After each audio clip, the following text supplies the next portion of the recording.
Major Tom. Out of the three of us, Miranda had almost always been the sweetest to August, hugging him and playing with him long after Ella and I had moved on to playing something else. Even as we got older, Miranda always made sure to try to include August in our conversations, ask him how he was doing, talk to him about Avatar or Star Wars or Bone or something she knew he liked.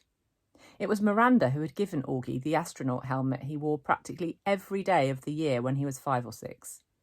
She would call him Major Tom, and they would sing Space Oddity by David Bowie together. It was their little thing. They knew all the words and would blast it on the iPod and sing the song out loud. Since Miranda's always been really good about calling us as soon as she got home from summer camp, I was a little surprised when I didn't hear from her. I even texted her and she didn't reply. I figured maybe she had ended up staying in the camp longer now that she was a counsellor. Maybe she met a cute guy. Then I realised from her Facebook wall that she'd actually been back home for a full 2 weeks. So I sent her an IM and we chatted online a bit, but she didn't give me a reason for not calling, which I thought was bizarre. Miranda had always been a little flaky, so I figured that's all it was. We made plans to meet downtown, but then I had to cancel because we were driving out to visit Tata and Popper for the weekend. So I ended up not seeing either Miranda or Ella until the first day of school. And I have to admit, I was shocked. Miranda looked so different.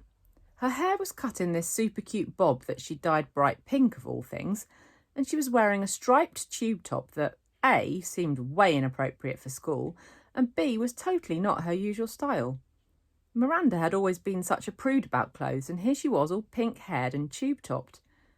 But it wasn't just the way she looked that was different. She was acting differently too. I can't say she wasn't nice, because she was, but she seemed kind of distant, like I was a casual friend.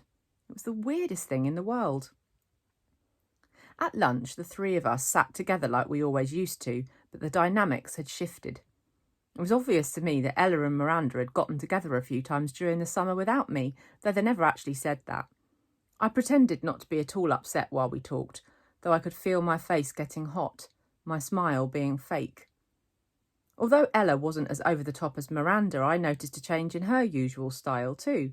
It's like they'd talked to each other beforehand about redoing their image at the new school, but hadn't bothered to clue me in.